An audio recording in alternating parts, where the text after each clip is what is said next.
Hello students, நம்ம இன்னைக்கு இந்த வீடியோவில் என்ன பார்க்க போகிறோம்னா எக்ஸசைஸ் 1.2க்குரிய இன்ட்ரொடக்ஷன். நான் இப்போ போன வாட்டியே சொன்ன மாதிரி எக்ஸசைஸ் 1.1க்குரிய இன்ட்ரொடக்ஷன் போட்டிருந்தேன். அதில் என்னென்ன நம்ம பார்த்தோம், எக்ஸசைஸ் 1.1ல் என்னென்ன இருக்குது, அந்த எக்ஸசைஸ்க்குள்ளே என்னென்ன தேவை நம்ம படிக்கணுன்றதை நம்ம அதில் போட்டிருந்தோம். ஸோ இதில் வந்து நான் என்ன பண்ண போகிறேன்னா 1.2 எக்ஸசைஸ் நம்ம இப்போ செய்ய போகிறோம். அதில் வந்து உங்களுக்கு என்னென்ன தேவை, எக்ஸசைஸ் 1.1ல் என்ன தேவை இருந்துச்சு, ரிலேஷனை பற்றி இருந்துச்சு. எக்ஸசைஸ் 1.2ல என்ன இருக்குன்னா ஃபங்க்ஷன்ஸை பற்றி இருக்குது. என்ன இருக்குமா, ஃபங்க்ஷன்ஸ். சரிங்களா, முதல் நீங்கள் ஃபங்க்ஷன்னா என்னன்றதை நீங்கள் 11லேயே படிச்சிருப்பீங்க. ஸோ இன்னொரு வாட்டி நான் ரீகால் பண்ணுறேன். ஃபங்க்ஷன்னா என்னென்னா, it is a special type of relation. It is a special type of relation where domain is not repeated. Domain is not repeated. சரிங்களா, அதாவது டொமைனோட வேல்யூ வந்து உங்களுக்கு என்ன இருக்கக்கூடாது, ரிப்பீட் ஆகிடக்கூடாது. சரிங்களா, டொமைன் வந்து ரிப்பீட் ஆகாமல் இருந்தால் அதை வந்து ஃபங்க்ஷன்னு சொல்லலாம். ஃபார் எக்ஸாம்பிள் இப்போ பாருங்களேன், இப்போ இது டொமைன், இது ரேஞ்சுமா. இப்போ இந்த டொமைனில் நான் ஒரு நம்பர் கொடுக்குறேன், 1 3 5 அப்படின்னு ஒரு நம்பர் கொடுக்குறேம்மா. இது வந்து 2 4 6 அப்படின்னு இருக்குன்னு வச்சுக்கோங்களேன்.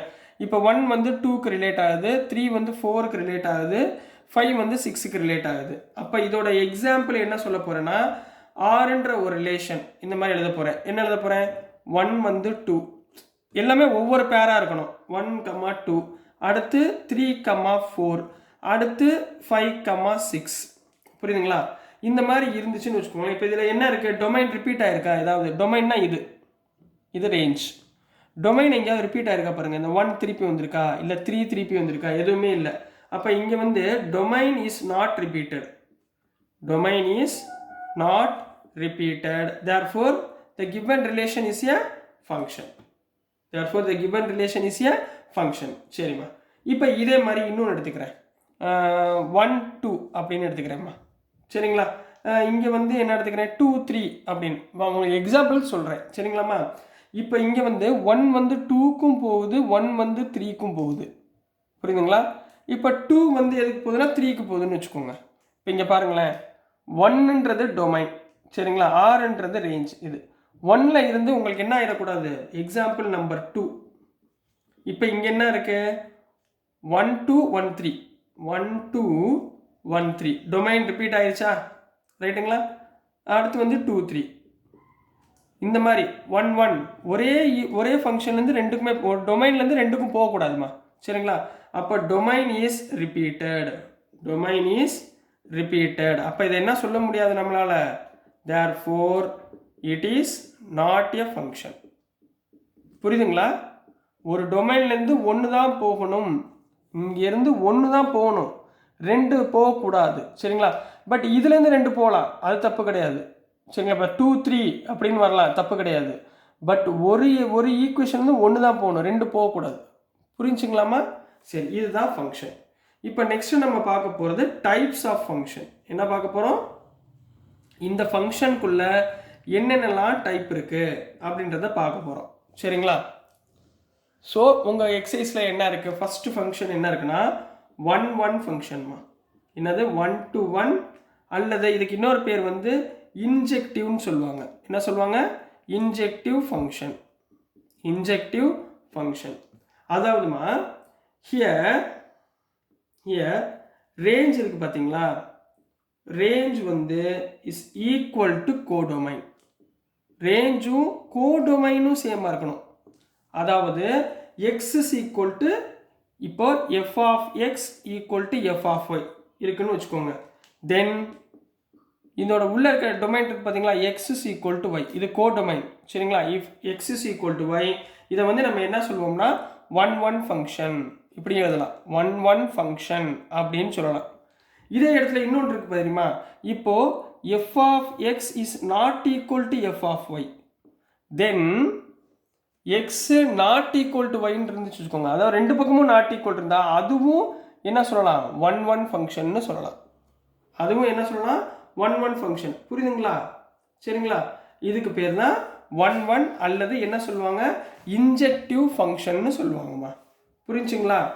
ஸோ நெக்ஸ்ட் போயிடலாங்களா? ஸோ நெக்ஸ்ட் ஒன் என்ன இருக்குனாமா, number 2 second one many one function இருக்குமா. என்ன இருக்குன்னா மெனி ஒன் ஃபங்க்ஷன் அப்படின்னு இருக்கு. சரிங்களா? இந்த மெனி ஒன் ஃபங்க்ஷன்னா என்ன அர்த்தம்னா, இங்கே நல்லா கவனிங்க. இப்போ இது டொமைன், இது ரேஞ்ச். இப்போ இங்கே ஏபிசி அப்படின்னு இருக்கு.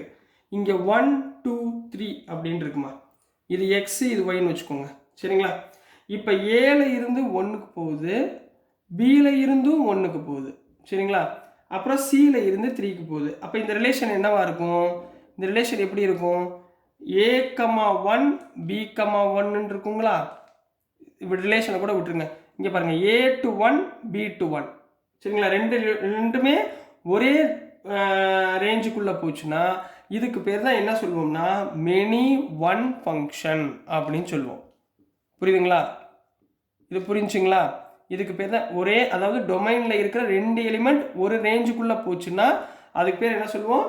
மெனி ஒன் ஃபங்க்ஷன் அப்படின்னு சொல்லுவோம். இப்போ நம்பர் தேர்ட் ஒன் என்ன இருக்குன்னா ஆன் டு ஃபங்க்ஷன் சொல்லுவாங்க, அல்லது சர்ஜெக்டிவ் அப்படின்னு சொல்லுவாங்கம்மா. சர்ஜெக்டிவ் ஃபங்க்ஷன் அப்படின்னு சொல்லுவாங்க. இதுக்கு அர்த்தம் என்னன்னா, if range equal to codomain, range equal to codomain. அதாவதுமா நல்லா கவனம் பாருங்க.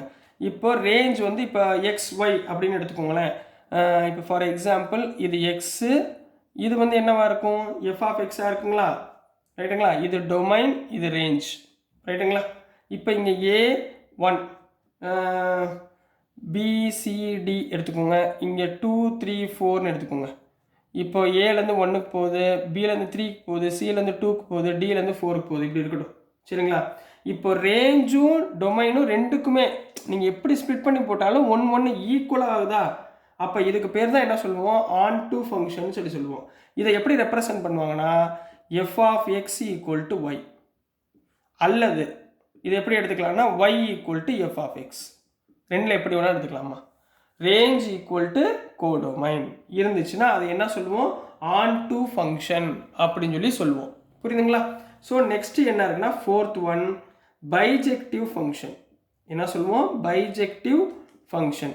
பைஜெக்டிவ் ஃபங்க்ஷன்னா ரொம்ப பெரிய விஷயம் இல்லைம்மா. இந்த 1 1 ஃபங்க்ஷன் நம்ம பார்த்தோம்ல, 1 1 ஃபங்க்ஷனையும் இந்த ஆன் டு ஃபங்க்ஷனையும் சாட்டிஸ்ஃபை பண்ணுச்சுன்னா ஒரு ஃபங்க்ஷன், அதாவது function satisfies 1 1 and on to function 1 1 and on to function, then it is called bijection or bijective function. Then it is called bijective function. 1 1 ஆன்ட்டையும் on டூவையும் உங்களுக்கு சாட்டிஸ்ஃபை பண்ணுச்சுன்னா அதுக்கு பேர் பைஜெக்டிவ் ஃபங்க்ஷன். இவ்வளோதாம்மா உங்களுக்கு exercise 1.2ல் இருக்கிற அந்த எக்ஸசைஸ்க்குள்ளே இருக்கிற மெயின் கான்செப்ட்ஸ். இது படிச்சிங்கன்னா 1.2 எல்லாமே உங்களுக்கு ஓரளவு ஞாபகத்தில் வந்துடும். ஸோ நீங்கள் தயவுசெய்து எக்ஸசைஸ் ப்ராப்ளம் பார்க்குறதுக்கு முன்னாடி இந்த இன்ட்ரோடக்ஷன் பார்ட் ஒரு வாட்டி ஃபுல்லாக கிளியராக பார்த்துட்டு வந்துடுங்க. அப்போ தான் அங்கே உங்களுக்கு நான் நடத்துகிறது புரியும். சரிங்களா? ஸோ டியர் ஸ்டூடெண்ட்ஸ், நான் அனுப்புகிற வீடியோஸ் உங்களுக்கு புரிஞ்சிருக்கும்னு நம்புகிறேன். ஸோ புரிஞ்சதுன்னா பிடிச்சதுன்னா மறந்துடாமல் லைக் பண்ணுங்கள், ஷேர் பண்ணுங்கள், மறக்காமல் சப்ஸ்கிரைப் பண்ணுங்கள் ஸ்டூடெண்ட்ஸ். தேங்க்யூ.